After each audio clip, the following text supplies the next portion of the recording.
Que Dios te bendiga en este día. Estamos en Gálatas 4, justo al final del capítulo 4 y comienzo del capítulo 5, pero quiero compartir contigo algunas notas que he hecho acerca de la circuncisión y me gustaría que las pudiéramos compartir. Quizá va a ser una escarcha un poquito diferente hoy y los próximos días en esta semana, porque más que alimento espiritual, a lo mejor para fortalecernos va a ser más informativo y también nos va a ayudar a poder ver algunas cosas de la circuncisión que quizá no vemos y que nos ayuden a no ser tan duros en nuestro juicio quizá con los Gálatas y al mismo tiempo descubrir en nosotros algunos sesgos parecidos y que nos sirva en esta mañana como devocional y en estos próximos días también. La circuncisión es algo que está en el centro de esta polémica y antes de entrar en el capítulo 5 quisiera compartir esto contigo porque quizá nos pueda ayudar a entendernos, a entender lo que les pasaba, porque ¿cómo es que eran tan tercos? ¿Cómo es que no podían entender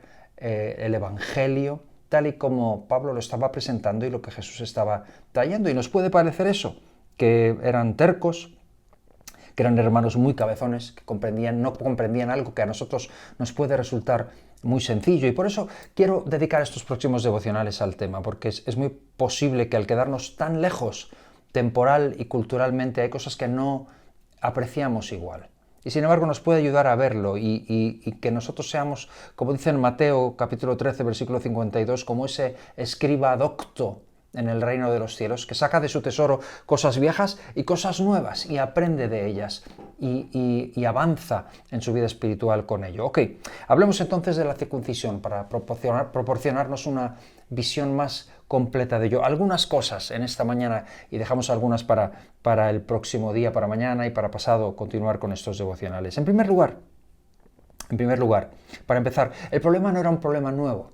El problema era un problema interno judío, ya había disensiones entre ellos mismos acerca del tema de la circuncisión y cuando llega el Evangelio el problema de la circuncisión se convierte en un problema cristiano, ya no solamente judío. ¿Y cuál es el contexto de la circuncisión? Okay, hay dos eventos históricos que marcan grandemente el concepto que existía entre los judíos acerca de la circuncisión. El primero de ellos es el exilio en Babilonia, del que hemos hablado la semana pasada. En el siglo VI a.C. son exiliados. ¿Por qué? ¿Por qué es tan importante esto? Pues porque en el exilio la circuncisión se convirtió en un símbolo del pacto entre Dios y el pueblo. Aquellos que estaban circuncidados eran los judíos y eran los que tenían y se aferraban al pacto con Dios y deseaban regresar a la tierra de sus padres. Y un segundo acto fue en el siglo II a.C. el rey Antíoco IV prohibió bajo pena de muerte la circuncisión. Y esto fue muy real para los judíos.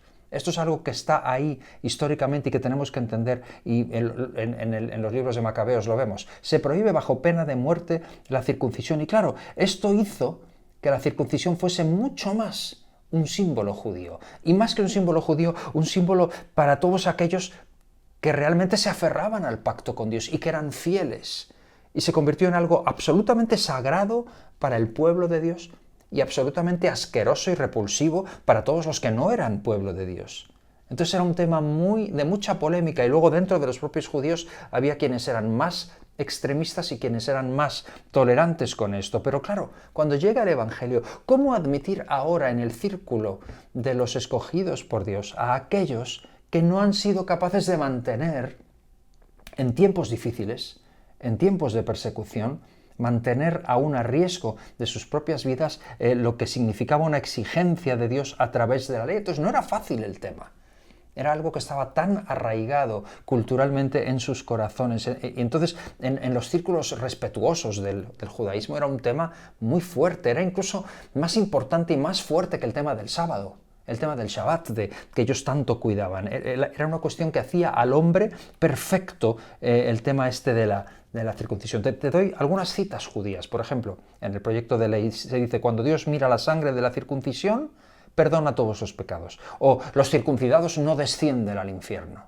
Esto eran conceptos de ellos. Según un pasaje del libro de los Jubileos, se les enseñaba que incluso los ángeles fueron circuncidados. Y según esa misma fuente, Adán, Set, Noé, que son anteriores al pacto de Abraham, y son, estamos hablando, obviamente esto es de tiempos posbíblicos, pero narra cosas que suceden antes del pacto de Abraham. Por lo tanto, pensemos un poco en esto. Me gustaría que terminásemos en esta mañana orando, puesto que no estamos tomando ningún versículo bíblico, sino hablando de este concepto. Y nos preguntemos, ¿no somos nosotros muchas veces iguales? ¿O no hay sesgos en nosotros parecidos a esto que estamos criticando o juzgando a los Gálatas? ¿No es cierto que entre nosotros también existen los que sienten que ciertas costumbres no pueden ser admitidas porque vulneran la tradición de siempre? Y no hablo de pecado, por supuesto, hablo de formas. ¿No pasa esto en nuestras iglesias? Quizá en la tuya no, en la mía sucede.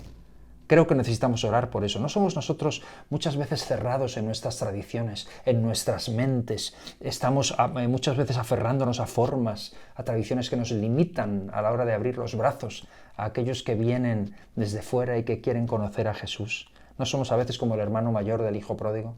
¿No somos como esos hombres que se enfadaron con el que enviaba a la viña representantes y finalmente envió a su hijo y terminaron matando al hijo? ¿No nos pasa esto muchas veces? ¿No somos como esos que se enfadaron porque cuando vino el Señor a pagarles, se enfadaron porque recibían el mismo jornal que aquellos que no habían aguantado el sol del día como ellos mismos?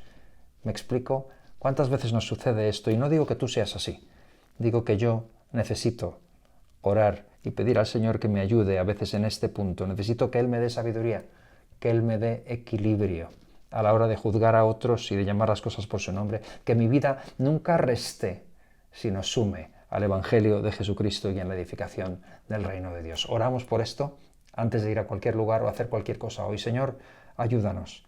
Ayúdanos, Señor, a sumar a tu reino, a no ser como esta gente que en ocasiones intentó poner límites o poner murallas a aquellos que se acercaban. No permitas que seamos así. No permitas que nuestras tradiciones, las cosas que nos han afectado en nuestra historia y que quizá podíamos esgrimir como razones, y con toda la razón, porque hemos resistido, y otros quizá no han tenido que resistir lo mismo, otros que llegan, o jóvenes que llegan con otra idea, con otra idiosincrasia, con otro contexto.